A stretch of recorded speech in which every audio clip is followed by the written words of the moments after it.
Cette action compostage est destinée donc aux écoles du fondamental de la province de Namur et plus spécifiquement aux classes de 3e et 4e primaire.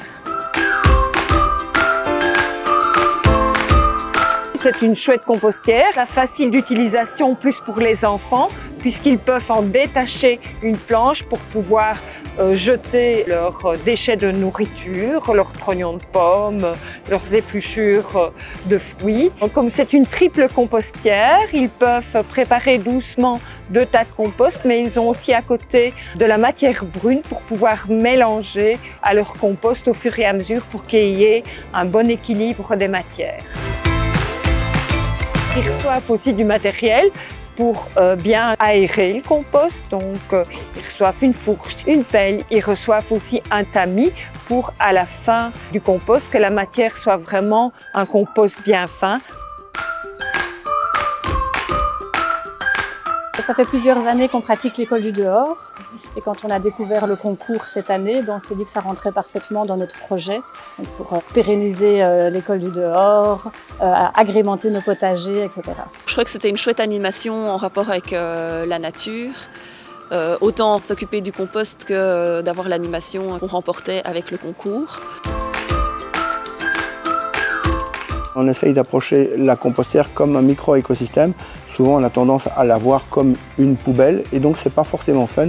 Donc on essaye d'aborder le sujet à travers les petites espèces qui vont participer à la décomposition et on compare toujours la compostière à un écosystème forestier par exemple.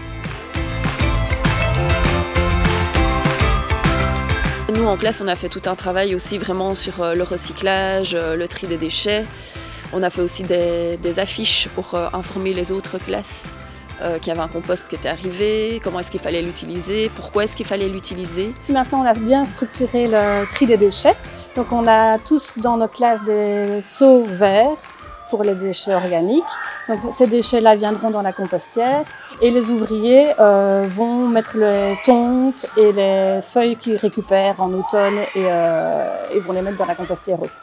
C'est tout l'enjeu du projet. En fait, il faut vraiment penser le projet en intégrant tous les intervenants. Et ces intervenants, ça évidemment les élèves, les enseignants, mais aussi la cantine de l'école et surtout le service d'entretien des espaces verts de ces établissements parce que l'introduction des déchets d'espaces verts est vraiment indispensable à la réussite du projet. Une fois qu'on a ça, on peut commencer à penser à ce qu'on va faire après avec le compost. On a généralement 1 an et souvent c'est associé à des jardinets écologiques ou à des petites cultures de plantes aromatiques ou autres. On avait déjà créé les potagers, tout était déjà en place, mais ici avec la compostière, on va pouvoir produire nous-mêmes notre terreau et voilà, refaire le cycle complet. Soyez attentifs, dès le début du mois de septembre, nous allons réécrire aux écoles. Répondez-y, allez-y, on attend vos beaux projets.